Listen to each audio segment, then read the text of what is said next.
The topic still being enterprise, firm, and work.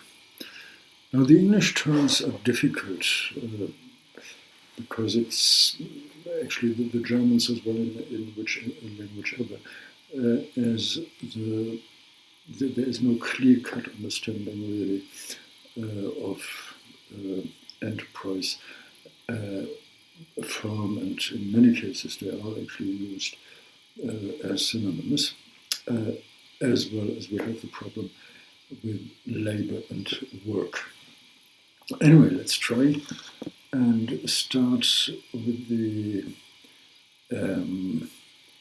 to start looking at the historical character of these elements, and as well the totality. The totality meaning the interaction of the three elements, which makes it actually impossible to look at or to analyze the sphere without applying a relational approach. So, first, work, labor.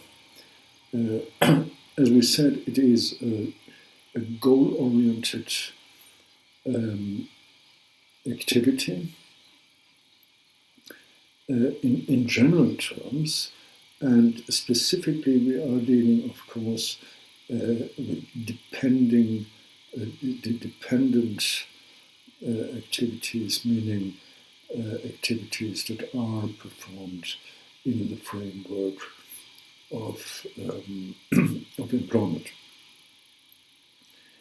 meaning as wage relationship.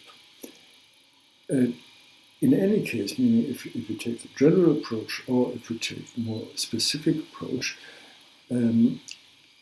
it is a social relationship. It is important to note this. It is about interaction, and it is about the metabolism, interaction of human beings with nature, meaning with others and with nature. So this makes it as a social relationship. And I say this as well with respect to nature, because nature changes over time, not least by the interaction with human beings. Now, enterprises,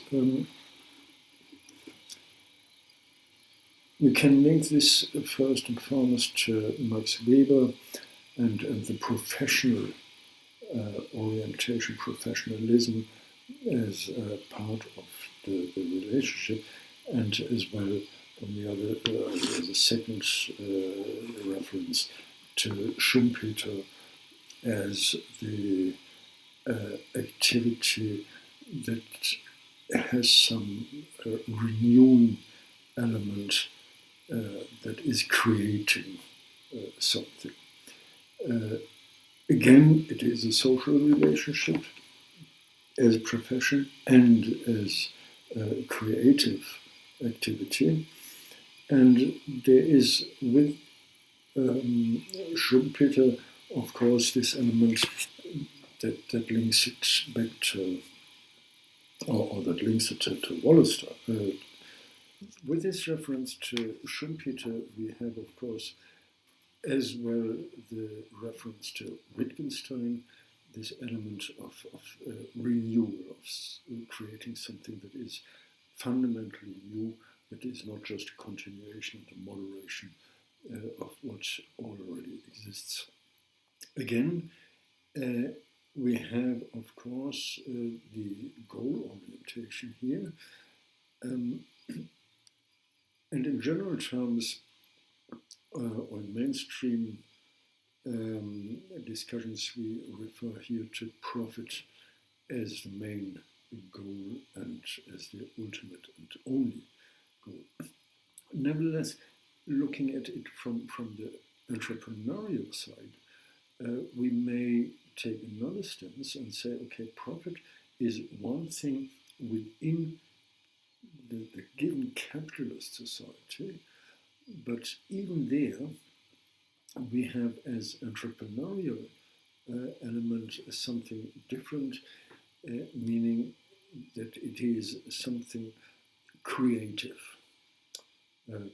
This would be the Schumpeterian orientation, of course, but we can find this as well in Marx, for instance, when he talks about the difference between human activities and the instinctive activities, for instance, of the bee. The architect, knowing exactly what he is doing and having a plan of this activity, whereas the bee is simply instinctively building what it is doing, and instinctively meaning not having a plan, even if the result may actually be better than whatever the architect creates in his ideas. Now, the third element, the affirm,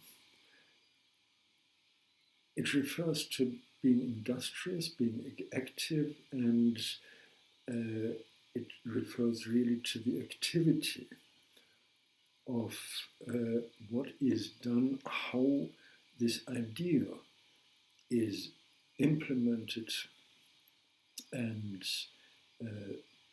put into place.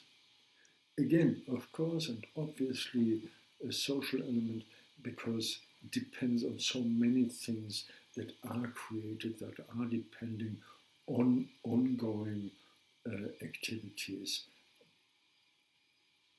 on which it can be built. There is a certain foundation which had been built by previous action, by previous industries, by previous work, and this is the condition on which this next stage actually is building up a foundation. Central in any case is that we are dealing with a metabolism where we have interaction amongst people, a metabolism, the interaction with nature, or let's say in general terms, the interaction with the environment. And I say in general terms with the environment because it is, of course, including this part of a second nature, meaning where interaction had been creating already something that is now conditioned, that the metabolism on the new stage meets. Specifically as wage relationship, it is as well part of this metabolism of second order that this wage relationship is, of course, a condition that defines then the metabolism, and that it defines in respect of at least the two elements of creating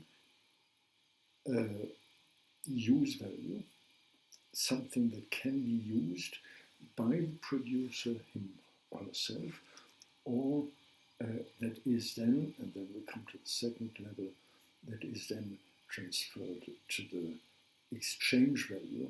That is a separate issue, but it is under these conditions.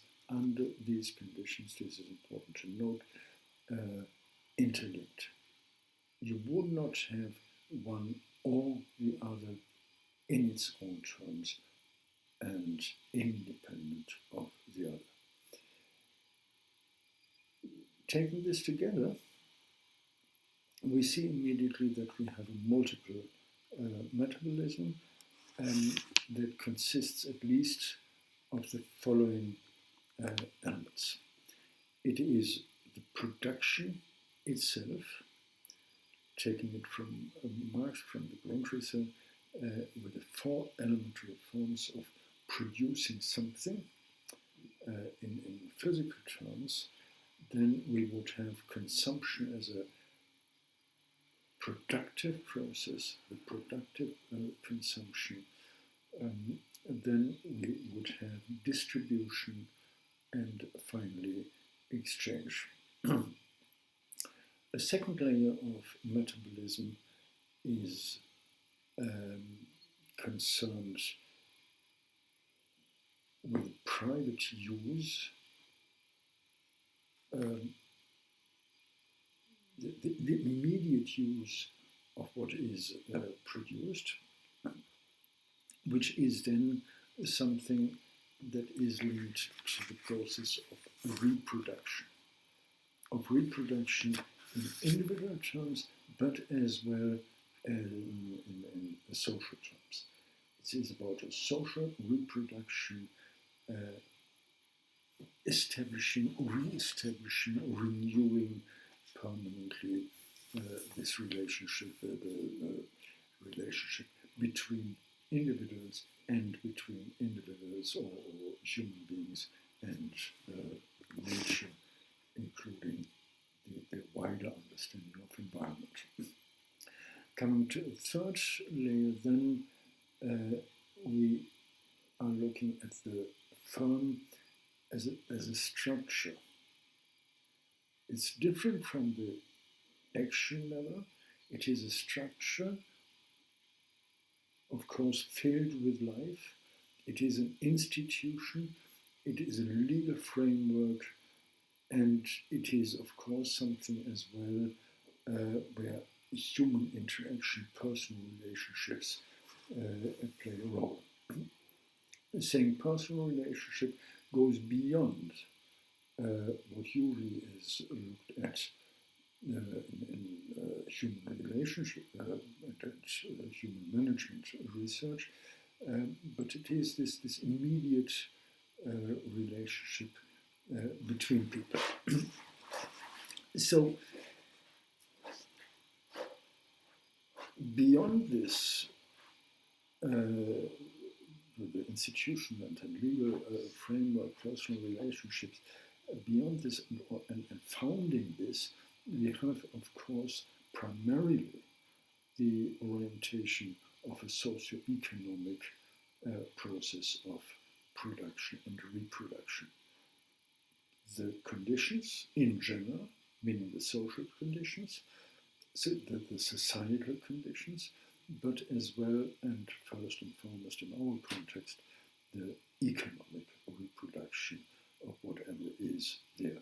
This is the priority, this is the focus of the entire enterprise as we have it, and this is what defines finally the entirety of this structure, the firm as a structure. We can understand this as a matter of accumulation regimes that define the activity, the goal orientation of the firm, and then we are looking at the distribution of the different elements of the product, the distribution in terms of the use of what is produced. The use means, on the one hand, something that we can call reinvestment, on the one hand, and of course, consumption, immediate consumption, on the other hand.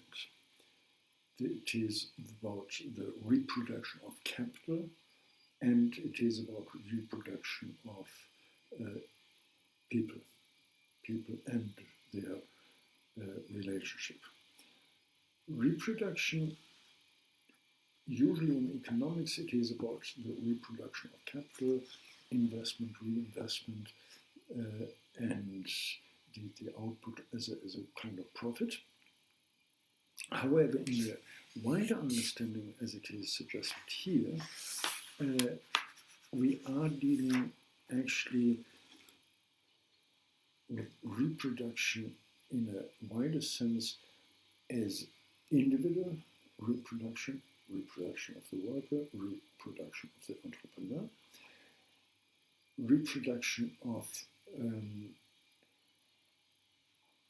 the same layer in the on the social level, meaning reproduction of the working class or of the workers and reproduction of the entrepreneurial class. And only then we have on a third layer, again, individually and socially, the reproduction of this specific worker and enterprise individually. It is a little bit different to what had been said in the first place, that it is about individuals in general and individuals specifically. It is difficult to understand the difference. However, it is important to note that we have to distinguish here when it comes to an understanding of class building, the class processes.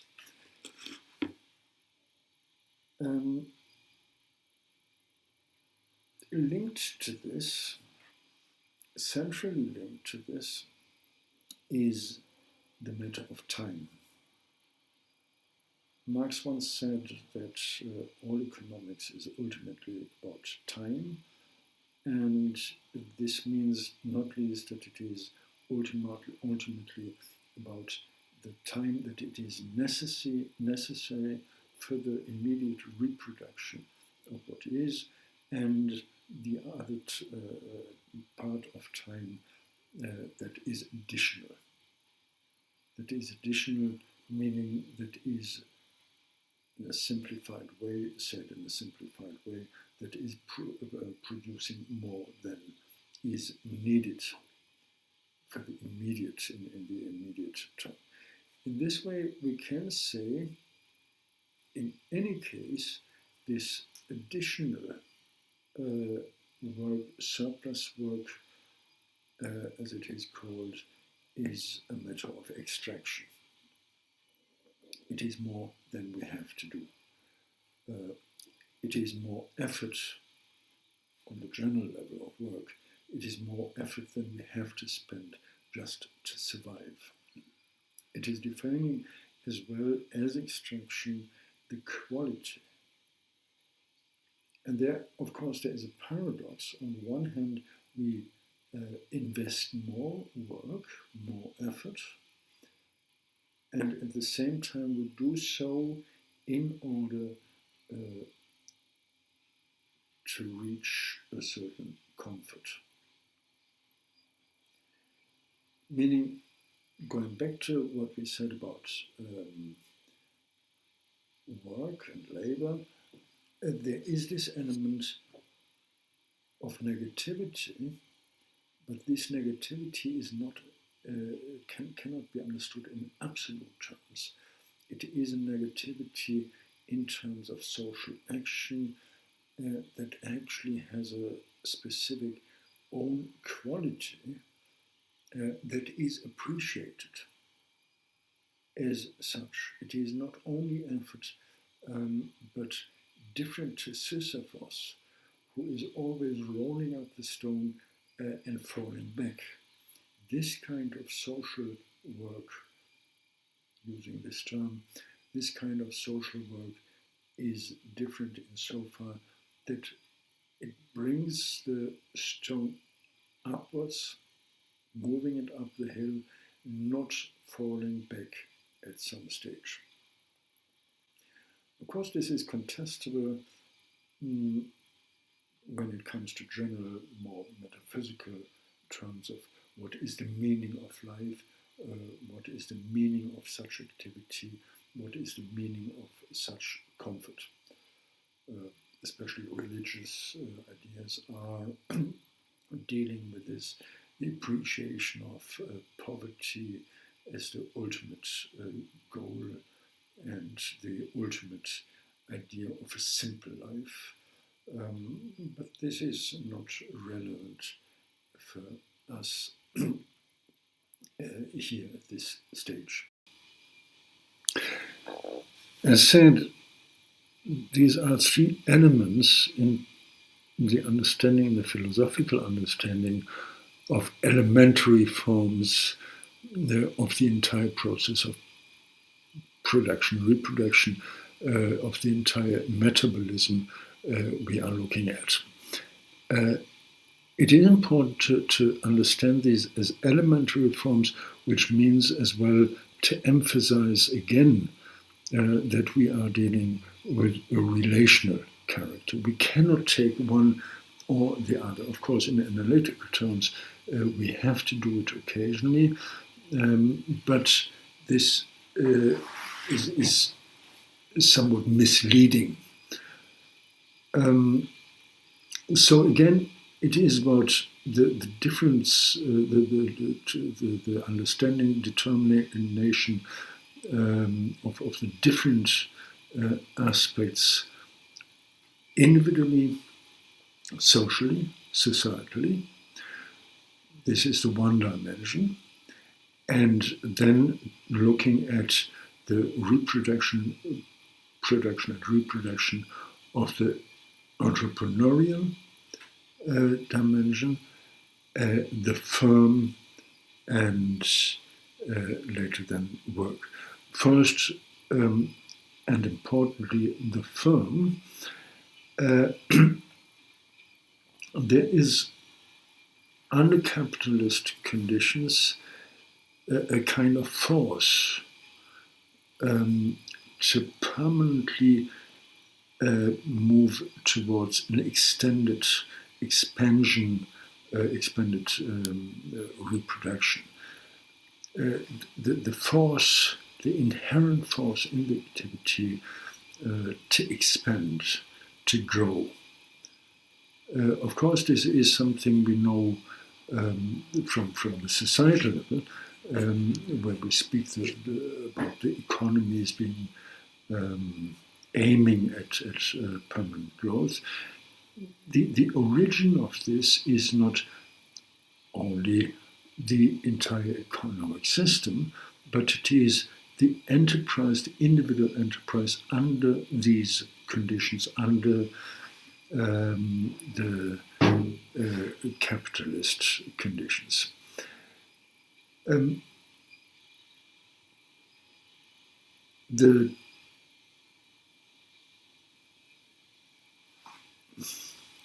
There's a huge difficulty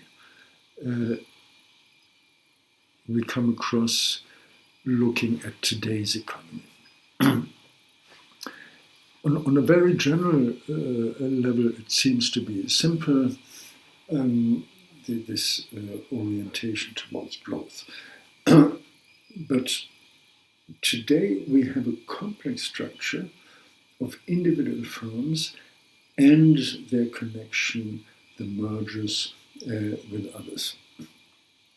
If we look at advertisements today, we see something that is difficult to grasp. We have special offers, permanently special offers, and we have this a kind of wiki economy that says, buy fast, you never know, you never will get it as cheap as you get it today with this special offer.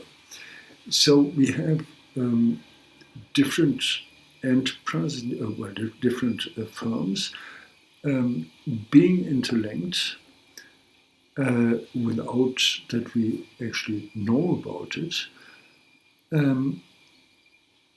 and offering a whole product where we have on the first layer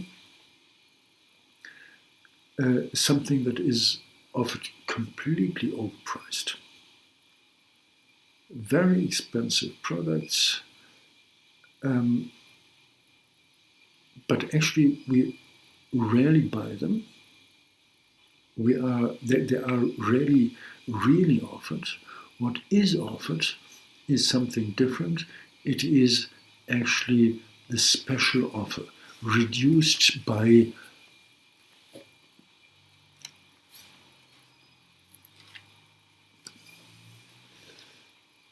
what we find today is usually something that is reduced by a certain amount of percentage or whatsoever.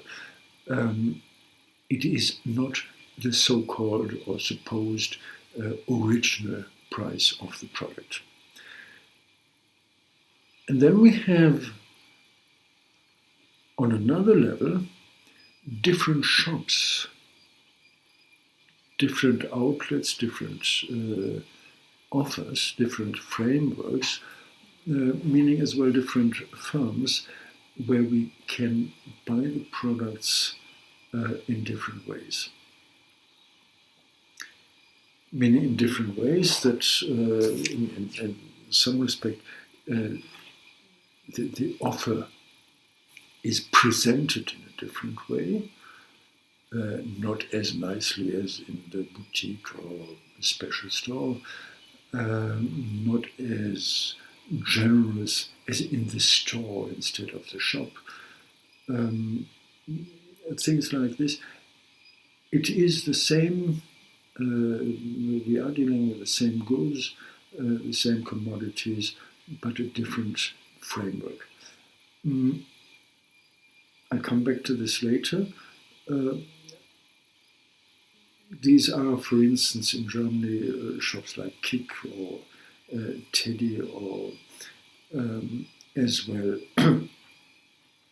these Euro shops, as we find them in many European countries now, where everything is going for just one euro or the like. The interesting thing really is that it is the same quality. There's nothing, there's in many cases no difference. In some cases there is a difference in terms of the label, but the product is still the same.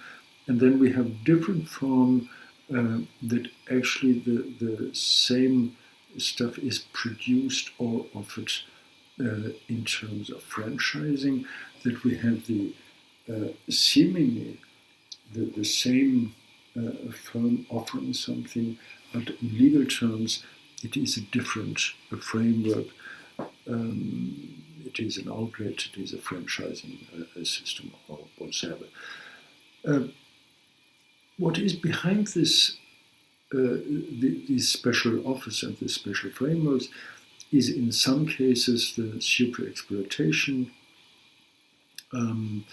It is in some cases the what I said before, this wiki culture.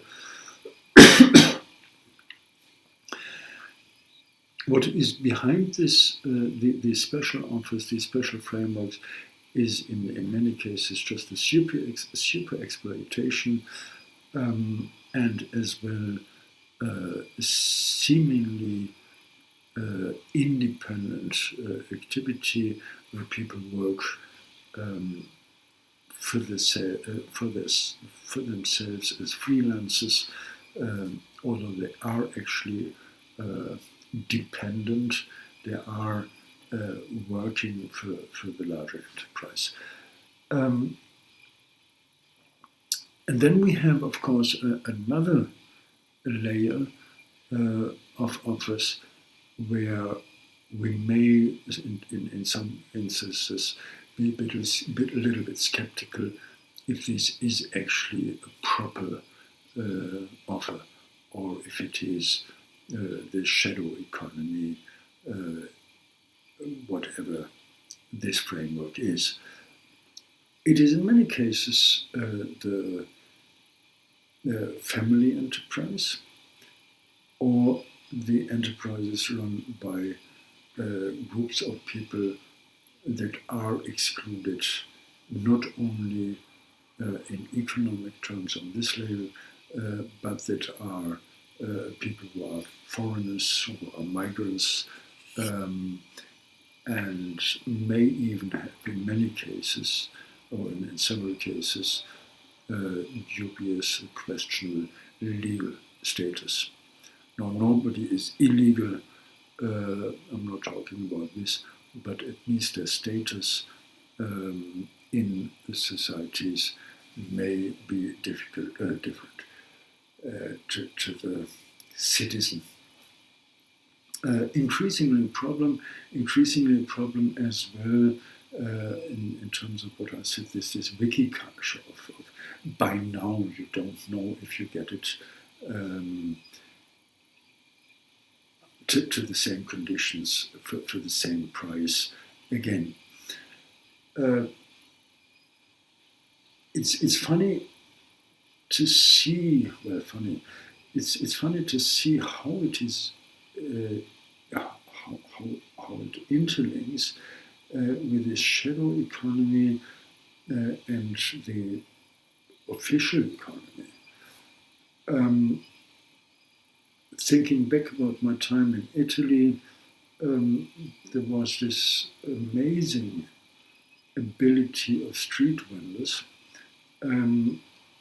Half an hour before it was going to rain, they came up with umbrellas. It was just in time provision. And this is as well, buy it now, you know you need it now.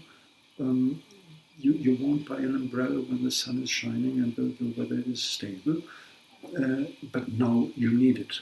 And this is what we find increasingly as well when it comes to official economy, where, however, the same model is applied, at the same time there is a huge difference in terms of not suggesting buy it now because you need it now, but suggesting just the opposite. Buy it now, even if you don't need it, but at some stage you may need it. So there is the special offer now. Don't wait when you to the time that you actually need it, but go ahead and yes, now it is the opportunity to buy. It's not about the opportunity or the need of the item, but it is about the offer of the item. This is what you have to take into account. This is what counts. And then we have, of course, work, and not least, again, the differentiation there between necessary and surplus time that is needed to produce something, to produce what we need for reproduction. And again, looking at this surplus time, especially, the main question, the central question is cui bono, who is profiting from it?